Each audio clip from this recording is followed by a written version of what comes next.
Visões do desconhecido. Um turbilhão flamejante clareou as pálpebras de Thaís, que por motivos óbvios, não queria abrir os olhos. Ela sabia do que se tratava, por isso cismava em ficar com os olhos fechados.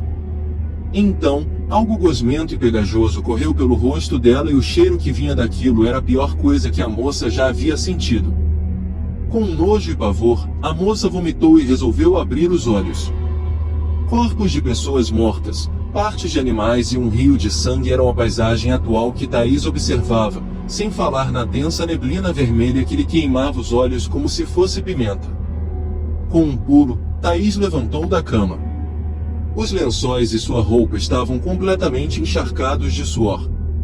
Esse pesadelo se repetia todas as noites e não havia sequer uma noite em que a jovem conseguisse dormir em paz. Então, a menina se levantou e foi para o banheiro tomar um banho e tentar esquecer aquela sensação terrível que estava sentindo. Depois, já de banho tomado, foi ver séries na televisão, pois achava que, se voltasse a dormir, o pesadelo se repetiria, mas a jovem não conseguiu se manter acordada e logo adormeceu. Thaís acordou no outro dia, com sua mãe lhe chamando para ir para a escola. Ela ficou muito feliz por ter conseguido dormir sem ter o habitual pesadelo que rondava sua mente. Mais tarde, naquele mesmo dia, ao chegar da escola, a moça foi fazer o almoço para sua mãe, que chegaria para almoçar e logo voltaria para o trabalho como de costume. O almoço já estava quase pronto quando Thaís começou a sentir o mesmo cheiro do pesadelo. Sua espinha travou, seu corpo gelou e a única coisa que conseguiu fazer naquele terrível momento foi fechar os olhos.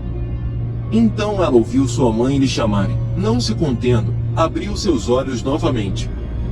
Mas ela só conseguiu enxergar seu pesadelo.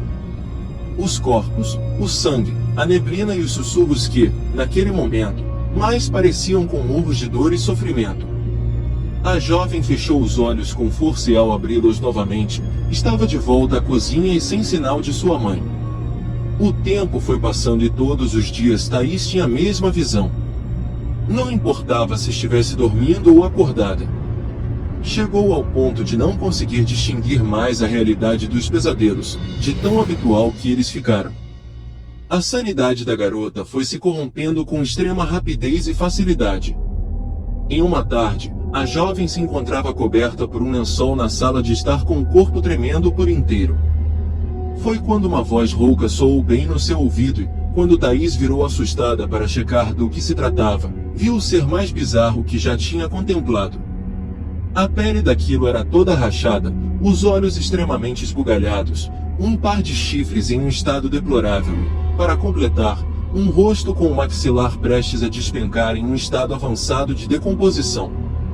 Em um ato de reflexo, a moça pulou sobre o ser, começou a estrangular seu pescoço e só parou quando este cessou com seus movimentos. A moça ficou aliviada por ter conseguido se defender daquilo. Mas, logo a alegria dela acabou ao perceber que aquele ser se tratava, na verdade, de sua mãe. Ela havia matado a própria mãe por estrangulamento. Thaís então começou a chorar, e abraçou o cadáver de sua mãe aos prantos implorando por perdão. Passados alguns minutos ali, a moça sentiu que o cadáver correspondeu ao seu abraço. O corpo de sua mãe levantou e levou Thaís até a cozinha, onde colocou uma faca na mão da menina e a incentivou a cometer suicídio. Dessa forma a menina o fez, pois não queria ficar naquele sofrimento por muito mais tempo. Mais tarde, já estava a notícia sendo veiculada por todos os cantos. Mulher mata a própria mãe e logo depois comete suicídio. Os vizinhos relataram que a moça, reconhecida como Thaís Carvalho, era uma moça extremamente doce, até que ficou louca, por supostamente começar a ingerir drogas, o que poderia ter ocasionado tamanha violência. Acredita-se que seu suicídio foi um meio de tentar fugir do que fizera com a própria mãe. Thaís acordou novamente com apenas um pulo. Levantou-se da cama, mas agora estava no local de seus pesadelos. Ela realmente estava ali. Então, os monstros começaram a cortar seu corpo e torturar sua alma pela eternidade. Ela não sabia, mas inconscientemente sua alma vagava ao inferno e voltava ao plano terrestre. Desde o seu nascimento, o destino de Thaís já estava traçado. Sua alma pertencia ao inferno, e o inferno aos poucos veio tomá-la. E aqui se encerra a história e já iremos começar uma outra. Lagoa Maldita. Após atravessarmos um cruzamento de uma antiga ferrovia, a cidade de Campos ficou ainda mais visível. Íamos ficar lá por cerca de umas 3 horas, só tínhamos que deixar uma encomenda de bolo e voltar para Carabuçu ainda naquele dia. Sabia que quando venho aqui sinto vontade de não voltar mais para nossa cidade? Tenho vontade de ficar em uma maior como esta. Fabiola sorriu e beliscou meu cotovelo. Ela adorava me ver aborrecida e, no fundo, eu sabia que era quando ela ficava ainda mais empenhada, apesar da nossa relação meio conturbada.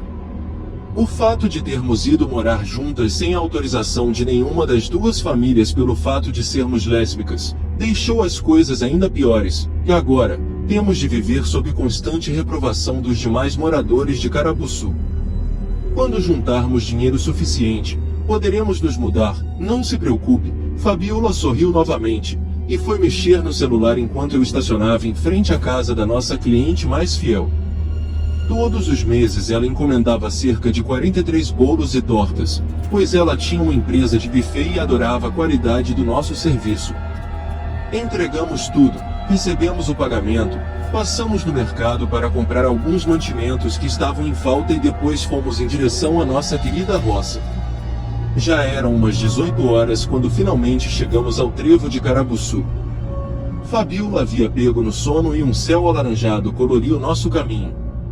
A tarde estava linda, mas eu teria de me adiantar caso quisesse chegar em casa antes de escurecer, já que, por insistência dela, fomos morar na área mais afastada da roça, local onde sequer pegava celular ou televisão. Passei pelo centro de Carabuçu com a noite já caindo. Quando adentrei a estrada de barro que levava até nossa casa, a escuridão já era quase absoluta, exceto pela lua e o farol do meu carro. O dia tinha sido difícil. Passamos a maior parte do tempo sentados no carro, mas tinha valido a pena, pois conseguimos outra encomenda com uma padaria de Campos e aos poucos, nosso negócio ia crescendo. Quando passamos pela lagoa que havia próximo à nossa casa, eu ouvi um barulho vindo da água e achei estranho, afinal não havia peixes ou outros animais ali para que tal barulho fosse justificado. Desci do carro e deixei Fabiola que essas horas já estava quase babando de tanto dormir. Fui me aproximando da lagoa e desci o pequeno barranco que tinha na margem. Confesso que a curiosidade era meu maior defeito, e eu sempre me coloquei em perigo por causa disso, mas era inevitável. Me aproximei da lagoa, olhei e não tinha nada. Então me virei. Quando ia subir o barranco para voltar para o carro, uma voz doce soou atrás de mim. Eduarda? Virei assustado e me deparei com a coisa mais extraordinária que já tinha visto na minha vida, uma mulher nua, com corpo escultural e cabelos negros, que corriam em cachos até a altura de seus joelhos. A coisa mais impressionante era como sua pele brilhava, parecia que havia purpurina sobre seu corpo. Como sabe meu nome? Perguntei gaguejando, enquanto tentava firmar minhas pernas que tremiam mais que vara verde. Não vou te machucar, muito pelo contrário. A bela moça se aproximou de mim e colou seu corpo no meu enquanto entrelaçava os dedos em meus cabelos. Então, de repente, ela me beijou de uma forma doce e ao mesmo tempo desesperada, como se aguardasse muito por aquilo. Sempre vejo você e sua esposa juntas, e eu quero experimentar com você assim como ela faz. Ela abriu um sorriso largo e reparei que ela tinha dentes afiados como pequenos pregos. Eu estava completamente apavorada com a situação, mas meu corpo ficou à mercê de tanta beleza e sensualidade. Então me entreguei àquele ser deslumbrante. Depois que terminamos, prometi que retornaria na noite seguinte. Por conseguinte, voltei para o carro e Fabiola ainda estava dormindo como um anjinho. Na noite seguinte eu voltei como prometido e continuei com as visitas noturnas por meses. Era um vício ficar com aquela moça maravilhosa que, em um de nossos encontros, me contou que se chamava Maria. Com o passar do tempo, as visitas se tornavam mais demoradas e isso trouxe desconfiança a Fabiola, que me questionava todos os dias sobre meu paradeiro, E todos os dias, eu respondia coisas diferentes como: estava no bar, na casa da minha mãe, o pneu do carro furou, e a estrada estava bloqueada. Até que um dia, quando voltava da rua, encontrei Fabiola na entrada da vala e, como não havia desculpas para voltar para a rua, eu tive de ficar em casa. Então assim Fabiola fez por todos os dias seguintes. Sempre me esperava na entrada da vala e eu sempre passava pela lagoa desejando rever Maria, mas não conseguia. Certo dia à tarde, assim que voltei da cidade, reparei que Fabiola não estava na entrada da vala me esperando como sempre ela vinha fazendo. Então, uma preocupação me torrou a mente. O que teria acontecido para ela não estar ali? Passei direto pela lagoa e entrei em casa. Assim que abri a porta, testemunhei a pior cena que já vi em toda a minha vida. Maria estava sobre Fabiola, terminando de devorar um de seus seios com a sala repleta de sangue, e as entranhas dela espalhadas por todos os cantos. As lágrimas começaram a rolar sobre minha face e ajoelhei, levando a mão na boca para abafar um grito de terror. Maria olhou para mim com seus enormes olhos negros e abriu um sorriso vermelho, emoldurado pelo sangue de Fabiola. Agora você pode ser só minha Eduarda, Maria disse enquanto secava o sangue em seus lábios carnudos. E por minha luxúria perdi o amor da minha vida. E aqui se encerra a história e já iremos começar uma outra. Dona Rosa. Alguém disse uma vez que o que faz um ser humano é a sua infância. Que essa fase na vida marca e decide definitivamente o que seremos para o resto da vida. Quando penso no passado, quando iniciava essa vida, eu recordo bastante de Dona Rosa. Ela sempre esteve presente na minha vida pelo que sei, e ao que parecia, havia sido babá de minha mãe e seus irmãos. Tinha sido tomada sob a proteção do meu avô e acumulava o cargo de governanta, babá, conselheira e guardiã da família. Agora assistia, meus primos, irmãos e a mim. Eu era um garoto frágil, de cadeiras de rodas, que mal deixava o quarto, ficava por ali, quieto, enquanto os outros meninos corriam em volta da varanda da casa, subiam nas goiabeiras e brincavam de esconder. Sempre ficava olhando meus primos e irmãos se divertindo ruidosamente, enquanto eu ficava para trás, sozinho com meus pensamentos naquela casa enorme, antiga e cheia de recordações. Acho até que um dia todos esqueceram de mim, inclusive meus pais. Eu me sentia vivendo numa bruma de sonhos. Então, os outros passaram a me ignorar, fugir de mim. Mas Dona Rosa não. Ela fazia questão de juntar os moleques no quarto e contar histórias de terror para todos nós. Demonstrava claramente que conhecia o mundo sombrio de fantasmas e monstros e que via coisas que em geral as pessoas não podiam enxergar. Dona Rosa narrava histórias de almas penadas, que transitavam na rua do hospital e surgiam para transeuntes desavisados que tremiam de pavor, e nunca suspeitavam que aqueles mortos recentes estavam apenas deslocados. Mas claro, advertia Dona Rosa, havia também os maus espíritos. Alma de gente ruim presa entre os mundos. Aliás, para se ficar preso entre mortos e vivos, explicava ela, era necessário ter algum apego à vida que não deixava o espírito partir. Dona Rosa também dissertava sobre demonologia numa lista, e esclarecimentos que pareciam não ter fim. Dizia que, desde pequena, via o outro lado. Um mundo de duendes, entidades, almas e diabos que só podiam ser vistos por algumas pessoas. Ela colecionava inúmeros relatos com finais felizes, outros nem tanto, e sempre fazia advertências para a prática do bem e do respeito, além de resignação diante da vida. Censurava as paixões, citando exemplos em suas histórias sobre gente leviana e passional que não se dava bem no fim.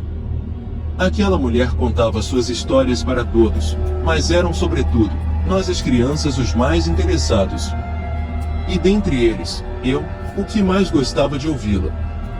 Dona Rosa foi de suma importância para mim. Ainda mais porque me ensinou aspectos da existência que transcendiam a rotina de qualquer criança.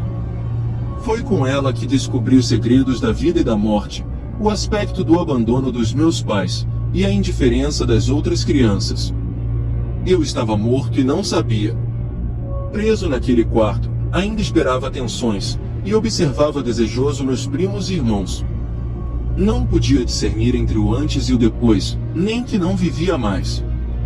Dona Rosa foi a única que não se espantou comigo ou me ignorou. Antes, me acolheu como um dos vivos, e foi me ensinando e me oferecendo carinho para além do mundo dos mortos. E aqui se encerra a história e já iremos começar uma outra.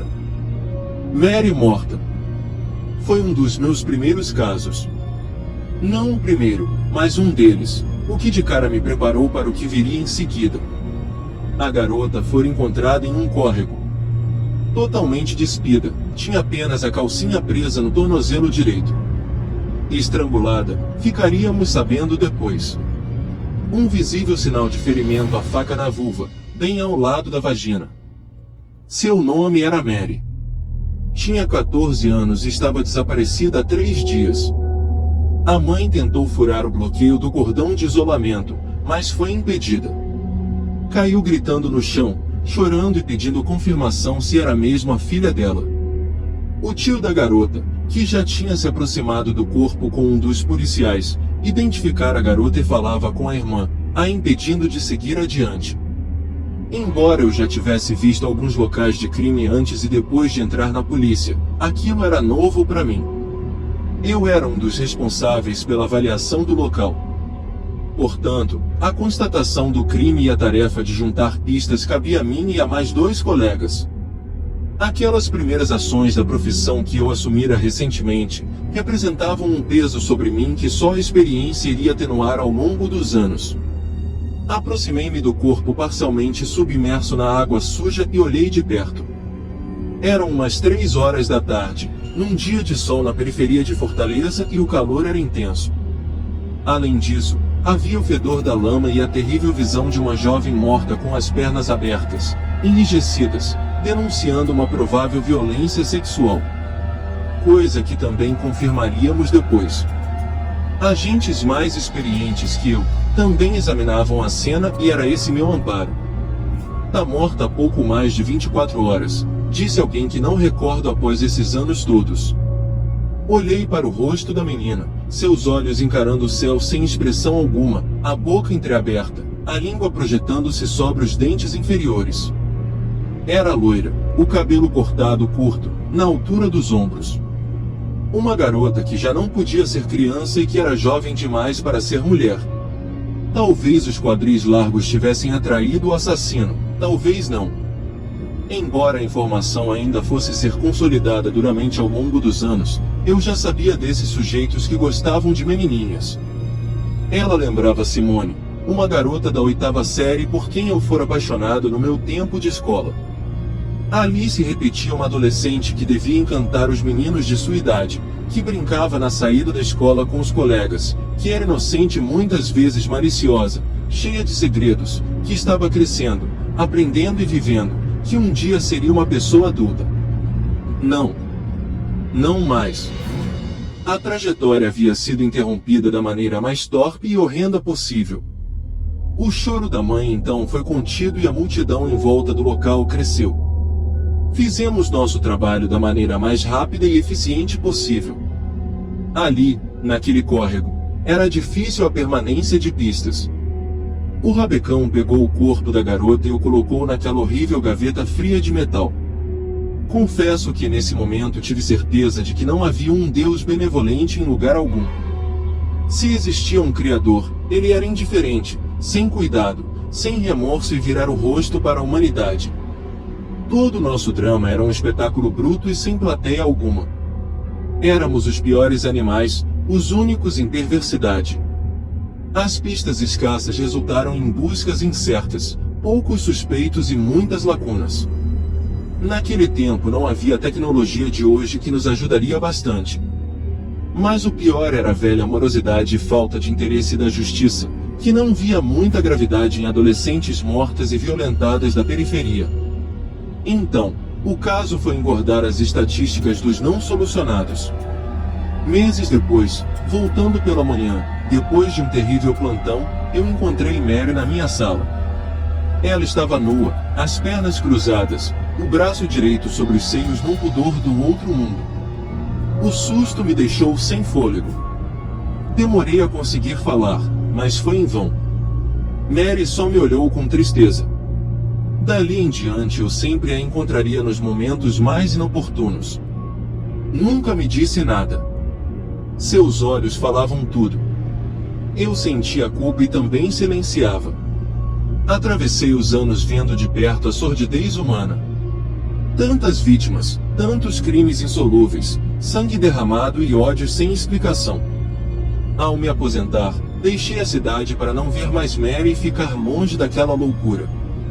Aquela garota está morta há mais de 40 anos e já não a vejo como costumava vê-la, mas não há um só dia em que eu não pense nela.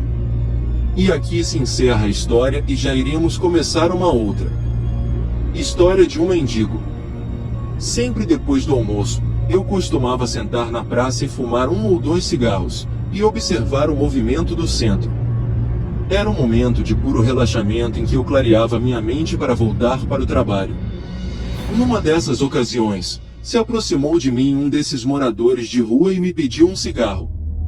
Confesso que tive receio de ser importunada, de ouvir alguma gracinha, mas na mesma hora imaginei como podia estar sendo preconceituosa. Dei-lhe o cigarro. Após recebê-lo, ele se sentou na ponta do banco, pegou fósforos do bolso e o acendeu. Agradeceu mais uma vez e começou a falar. Para minha surpresa, ele criticava o abandono do prédio antigo que havia diante de nós. Falava com propriedade sobre a terrível constatação de que éramos um povo sem memória, que não dava mínima para nossa história. Achei-o bastante sóbrio em seus comentários bem pertinentes. Esse fato se repetiu pelos próximos dias e logo desenvolvemos certa amizade. Era uma relação diferente, uma amizade delimitada àquele momento. Josué, mais conhecido como Dico, vinha quase todos os dias me filar um cigarro e conversar um pouco. Meu amigo do intervalo era bastante inteligente, educado e costumava impedir que seus conhecidos baderneiros se aproximassem dele no momento em que estávamos juntos. Contou um pouco de sua vida, de como perder o emprego e tinha ido parar na rua. Falávamos de política, dos últimos acontecimentos, de amenidades e outras coisas. O que eu achava estranho era que quase toda vez, depois de qualquer assunto, Dico voltava a falar do prédio abandonado diante de nós. Em certa ocasião me disse que o mesmo seria demolido. Lamentava muito esse fato e disse que estava pensando para onde iriam os fantasmas. Achei engraçado essa preocupação e ri. Ele me olhou sério e disse que eu também podia vê-los. Que bastava olhar com atenção para a entrada do prédio à noite ou em suas janelas. Disse que eles paravam ali, diante das portas fechadas com tijolos, ou surgiam nas janelas que ainda estavam abertas. Depois daquele dia, mesmo duvidando das histórias de meu amigo, passei a olhar para o imóvel quando estava saindo do trabalho. Mas não consegui encará-lo por muito tempo. Perguntei a Dico certa vez por que era tão interessado naquele prédio. Ele falou que quando jovem trabalhara no lugar, primeiro emprego, época da primeira namorada, queria alguma independência, o início da vida adulta, grandes sonhos. Acreditava que quando morresse sua alma viria ali pensar e visualizar esse tempo. Achei isso comovente, e ficamos vários minutos em silêncio contemplando o velho imóvel. Alguns meses depois soube que meu amigo Dico morrera. Fora encontrado morto encolhido sob uma marquise na época de um rigoroso inverno. Eu estava de férias na ocasião e não o via há algum tempo. Voltei ao trabalho e vi que o prédio querido de Dico estava reduzido a um monte de entulhos. Em algumas semanas o terreno foi limpo e um estacionamento foi construído ali. O tempo passou, parei de fumar. Mas num melancólico fim do dia, saindo do trabalho, parei e olhei para o estacionamento e vi Dico parado diante dos automóveis, com o olhar perdido. Senti um arrepio na espinha. Era ele mesmo.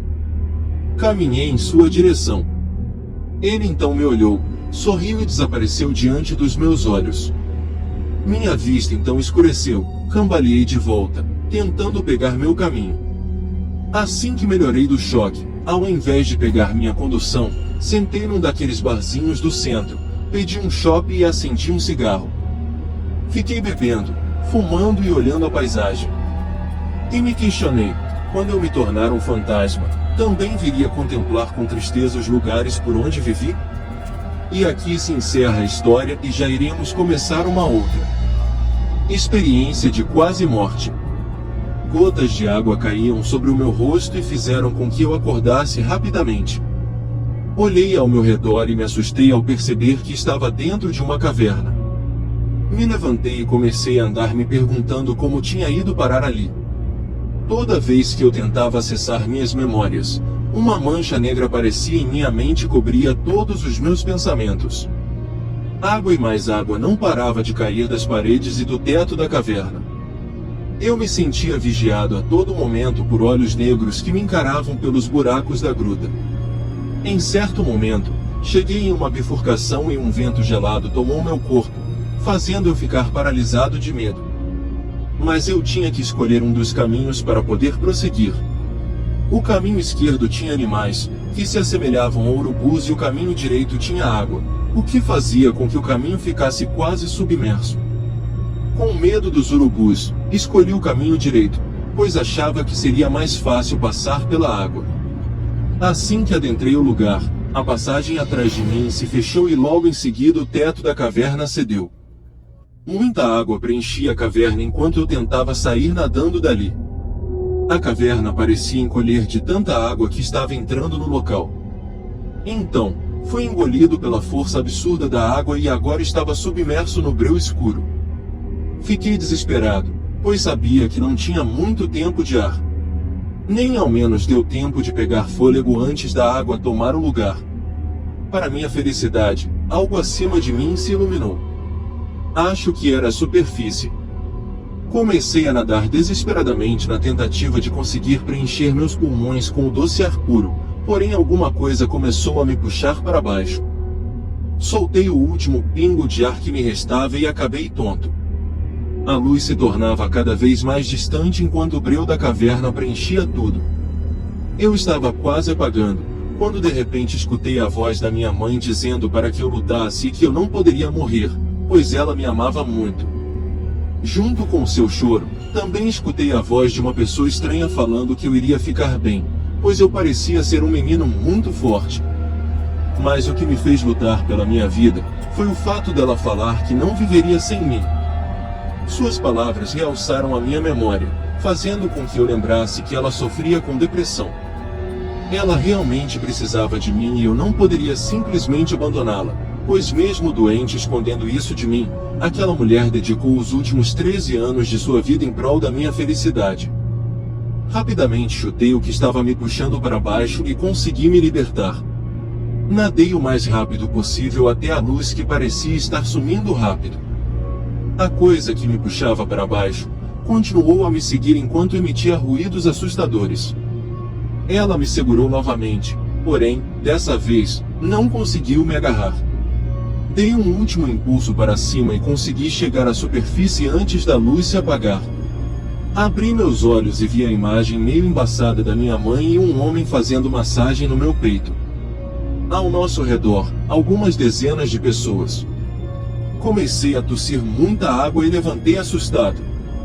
Minha mãe instantaneamente me deu um abraço e as pessoas começaram a aplaudir. Demorei um pouco para entender o que estava acontecendo, mas quando olhei o uniforme do homem que estava ao meu lado, compreendi. Estávamos na praia. Estava bem, mas mesmo assim tive que ir para o hospital para ver se não fiquei com sequelas do acidente. Eu queria acreditar que tudo o que aconteceu não passou de um pesadelo criado pela minha mente causado pelo afogamento. Como disse, eu queria acreditar, mas o grande arranhão em minha perna me forçava a pensar no contrário. E aqui se encerra a história e já iremos começar uma outra. Almas levianas. Ela o conheceu numa mesa de bar, através de amigos comuns numa noite desregrada, impulsionada a álcool e baseados. Dentre outros casais que se formaram, Laura e Nicholas foram os mais inflamados pelo desejo, compartilhando o leito naquela mesma noite. Passaram ainda uma semana atiçando o fogo das paixões até que, ele depois do coito, confessou para Laura que era comprometido. Ela vomitou impropérios e censuras sobre a atitude dele. Foi embora sinalizando um fim, mas no outro dia voltou a se comunicar com ele. Voltaram a se encontrar, a compartilhar os corpos um do outro e a se xingar. E isso foi se repetindo num ciclo descontrolado, cheio de leviandade. Mas Nicholas confessava que não deixaria a namorada por Laura, embora tivesse uma incrível atração por ela. Laura exigia dele uma decisão, mas acabava se contentando com os encontros furtivos. Um dia, porém, o rapaz disse que era o fim e sumiu. Laura, ferida em orgulho e desejo, resolveu apelar para poderes obscuros, inclinação que tinha desde criança, cercada pela tradição de familiares que realizavam rituais para deuses obscuros. E assim, através de objetos pessoais, sangue e roubos, Laura trouxe Nicholas para si, cativo de uma paixão cega e renovada. Ela desfrutava disso até ficar exaurida, os dois com os corpos suados, ofegantes lado a lado em repetidos atos. Já na primeira semana da volta, ele terminou o relacionamento com a namorada e se dispôs totalmente para Laura.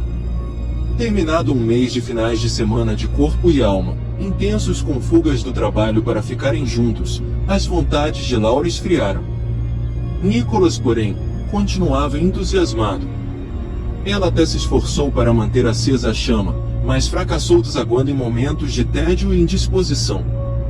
Não demorou muito para que começassem a ter brigas ainda mais intensas que as primeiras, e desentendimentos exaltados que quase chegavam a agressões físicas. Nicholas cobrava de Laura atenção e ela, cada dia se desencantando com ele. Ela perdia o interesse, e o achava um impedimento para coisas que ela realmente queria fazer. Depois de cobranças desvairadas, ela propôs que terminassem. Então assim o fizeram, mas apenas algumas horas depois ele foi encontrá-la. Laura se dedicou a acabar com o interesse de Nicholas com atos mais definitivos como, por exemplo, a confissão de que tinha nojo dele, além de tapas. Não teve êxito. Só conseguiu um jovem choroso aos seus pés dizendo que morreria sem ela. Os arrogos sentimentais continuaram mesmo quando ele a encontrou na cama com um outro. Mais agressões e cuspidas no rosto.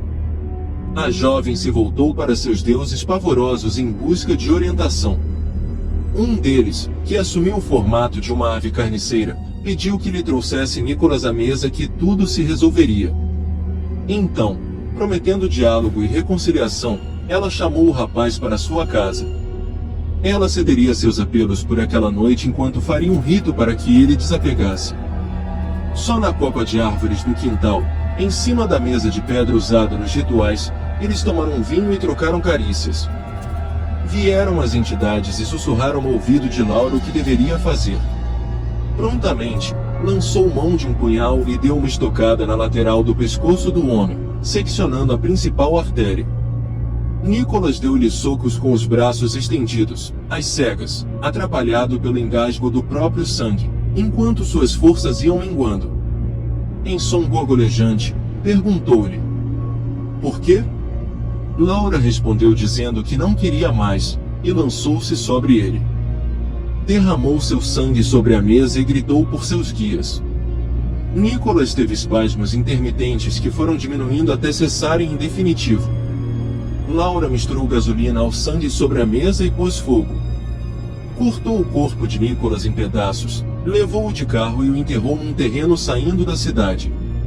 No caminho de volta censurou-se pelo que fizera, afinal, seu apetite sexual voltara e Nicholas sabia fazer as coisas. Sem problema. Logo encontraria outro rapaz. Talvez um pelo qual não enjoasse tão rápido e tivesse que matar. Nicholas era o quarto. Aquilo estava ficando repetitivo, pensou ela. E aqui se encerra a história e já iremos começar uma outra. O demônio no espelho. Quando criança, William ficou tão impressionado com histórias de terror que decidiu dedicar sua vida ao lado obscuro. E o fez, mas não como simples hobby ou interesse por narrativas de filmes e livros. Tornou-se rebelde e inconsequente muito jovem. Voltou-se a tudo que acreditava agradar ao demônio, desde atitudes heréticas, a atos subversivos e crimes. Sim, crimes, roubo, extorsão, agressões, abusos sexuais e em certa ocasião, auxiliou um amigo num assassinato. Se não matou alguém com as próprias mãos, fora simplesmente por não ter encontrado situação propícia. Intento que ansiava realizar em breve. Projetava matar alguém em um ritual para que pudesse contatar o próprio demônio para obter favores. Mesmo não sendo um homem de muita leitura, William procurou em livros a orientação para invocar o demônio. Tentou vários que não deram em nada. Com o advento da internet, mergulhou no mundo das creepypastas, mas, apesar da desatinada imaginação, considerou tudo de caráter duvidoso e pouco prático. Cada vez mais se convenceu de que somente através de um sacrifício humano poderia se encontrar com, segundo sua própria denominação, o maioral. Então dedicou-se com mais empenho aos crimes visando uma situação financeira mais confortável. Estabelecido em seu barraco, buscou selecionar uma vítima. Por algum tempo pensou em atrair uma de suas ex-parceiras sexuais para consumar seu objetivo, mas acabou desistindo. Eram mulheres conhecidas do submundo que, embora não fizessem falta a muita gente, podiam ser facilmente associadas a ele. Ele era bem conhecido pela polícia e qualquer indicação traria às autoridades a sua moradia. Não só haveria indícios do crime, como no barraco tinha todo tipo de contravenção que se podia imaginar. De drogas, cartões de créditos e objetos roubados, a armas. Não queria voltar para a cadeia de maneira alguma. Resolveu o impasse usando como sacrifício um travesti do Baixo Meretrício, novo na área. Com sua fama de machão, dificilmente alguém espalharia o boato de o terem visto com um homossexual. Matou o jovem a facadas, usou seu sangue para desenhar no chão um pentagrama e ficou ali pelo resto da noite chamando o diabo. Acreditava que dessa maneira simples e direta, teria êxito, mas nada aconteceu. Experimentou um terrível sentimento de frustração, enquanto cortava o corpo da vítima e arrumava tudo num saco para jogar córrego abaixo. Sentiu isso não por empatia ou arrependimento do crime que cometera, mas pelo simples fato de ter tanto trabalho e sujar suas mãos. Continuou com as atividades criminosas, lamentando a distância do demônio e do que poderia obter dele. Certo dia, conheceu um velho que lhe disse que poderia contatar o maioral chamando-o diante do espelho no escuro, às 3 da madrugada. Mesmo sem entusiasmo, William o fez. Em dado momento, percebeu que sua imagem no espelho começou a mudar. De uma hora para outra, um rosto de olhos imensos, semelhantes a olhos de cobra, pele avermelhada e escamas surgiu.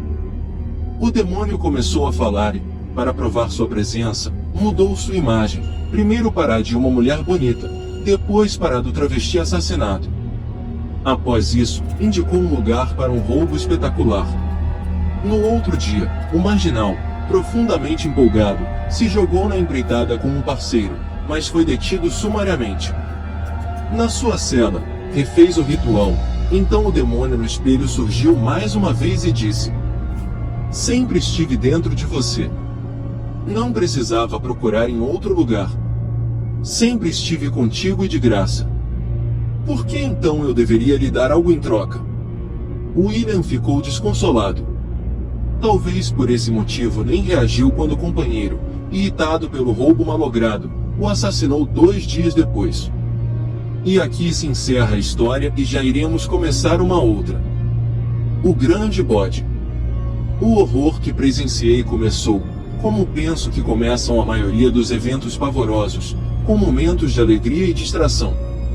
Estava de viagem, subindo uma região serrana e então meu carro parou. Confesso que no momento não me veio à mente a lembrança dos clichês de filmes de terror, que se iniciam com panes em automóveis. Verifiquei o celular, sem sinal. Esperei um tempo indefinido e então, depois de pensamentos conturbados, caminhei alguns metros. Finalmente, orientado por um senhor e um garoto que encontrei na estrada, adentrei a uma chácara ali próxima para pedir ajuda. Enquanto ia pelo caminho de areia alva, cercado pelos lados por uma grama alta, ouvi o som de cigarras que anunciavam o fim do dia. Lembro que nesse momento senti uma terrível e inexplicável ansiedade.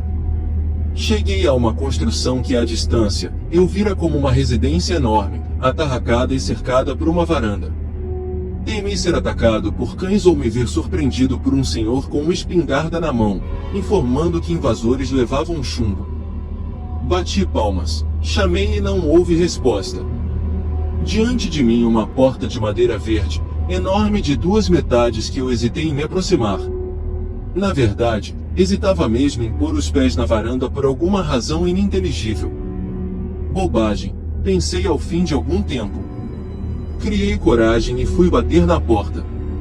Uma das metades se abriu e vi um enorme salão com bancos de um lado e outro como uma enorme igreja. O vislumbre que tive foi curto em termos de duração, mas as imagens penetraram minha mente e eu lembro até hoje com exatidão o que vi. Após o corredor central, entre as fileiras de bancos, havia uma espécie de altar onde a estátua de um grande bode negro se postava sentado no chão com as pernas cruzadas. Os braços estendidos com as mãos abertas e as palmas voltadas para cima, repletas de velas. Umas poucas acesas naquele momento. Ao lado do pavoroso ídolo, filas de crânios humanos que, pela distância, não podia afirmar se eram reais. Acima da criatura, uma faixa escrita, Lúcifer, o injustiçado. Todo o ambiente denunciava um lugar de culto satânico. Um cheiro adocicado vinha do altar e completava o pavor de uma maneira que eu não saberia explicar. Nesse momento me lembrei de prodigiosos filmes de terror. Dei 2 passos para trás e logo me vi cercado por pessoas. No meio deles, o senhor e o garoto que haviam me orientado na estrada. Não disseram nada, apenas me olharam. Tomado pelo pavor, sentindo meu corpo dormente, o coração acelerado, saí correndo, esbarrando naquela gente. Mudei, atrapalhado, o percurso ao ver pessoas na entrada da propriedade. Corri para o lado, torcendo para que as delimitações do lugar fossem um cercado baixo. Em um instante me vi correndo sob a copa de uma enorme mangueira. Passei por um poço e logo em seguida cheguei a um enorme, curto e largo pilar de pedra, sobre o qual havia uma mancha escura. Um cheiro imenso de carne podre atingiu minhas narinas.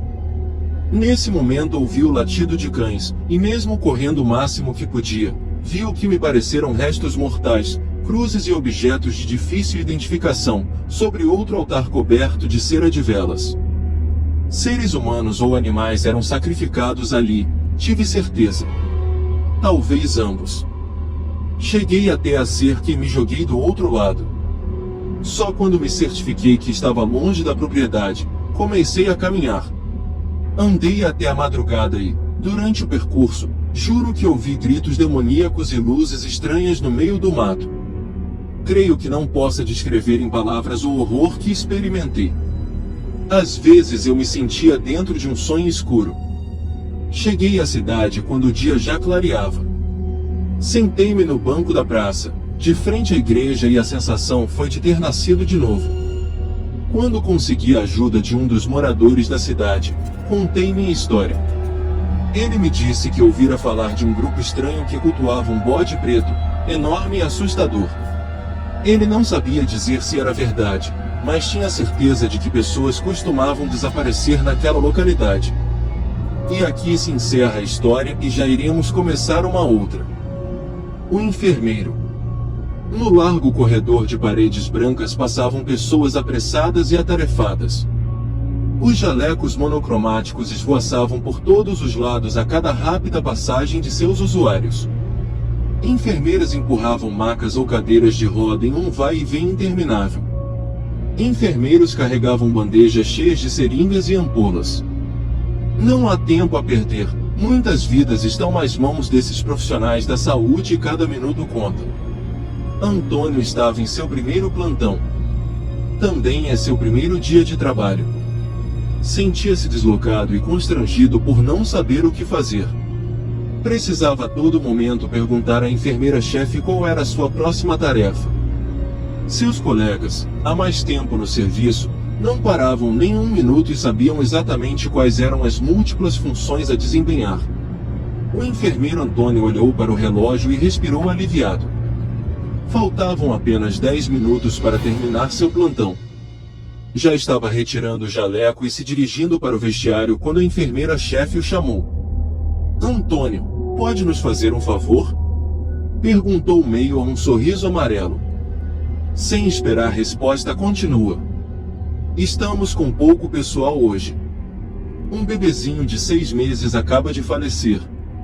Pode levar o corpo ao necrotério antes de ir? Ele está na enfermaria 17. Obrigada. Então virou as costas e saiu apressada para mais alguma tarefa inadiável. Antônio estava apreensivo porque pensou que a chefe iria pedir-lhe para ultrapassar seu horário, mas ficou tranquilo porque ela lhe pediu apenas um único favor. O rapaz entrou na enfermaria e parou na porta. O cenário era desolador. A sala vazia ostentava apenas uma maca no centro. Sobre ela existia um colchão nu, revestido em corvim, sem roupa de cama. O corpo do bebê, bastante pálido, jazia sob uma luz difusa que escapava entre as persianas. Antônio encheu os olhos de água. Aquela criança parecia apenas estar dormindo, e seu primeiro impulso foi de cobri-la com um cobertor. Apanhou-a no colo e se encaminhou para a sala dos mortos. Foi com dificuldade que o enfermeiro deixou aquele pequeno corpo nu e sem vida sobre a mesa fria de metal no necrotério. Enfim, Antônia foi para casa descansar de sua exaustiva ocupação. Um banho refrescante e roupas leves fizeram o enfermeiro se sentir refeito. Após uma refeição rápida, procurou o leito e dormiu.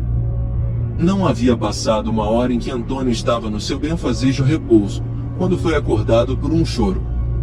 Assustado, pulou da cama. Não era um choro comum, era um choro muito alto.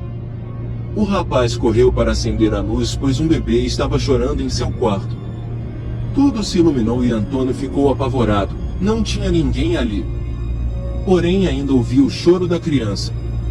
Estava baixo e parecia vir de trás da parede, do outro cômodo da casa. O enfermeiro estava pálido de susto, mas reuniu forças e foi até a sala procurar a origem daquele som. Revirou toda a casa e não encontrou nada. Mas aquele choro estridente estava lhe enlouquecendo. A cada ambiente que entrava, parecia que o choro estava em outro lugar. O enfermeiro não aguentava mais e saiu correndo de seu apartamento. Porém, o choro estava mais alto e ecoava dentro da sua cabeça. Resolveu voltar ao hospital. Deu a desculpa na portaria de que esquecera sua carteira e entrou. Desceu as escadas direto para o necrotério. Olhou pela abertura de vidro da porta. Tudo escuro.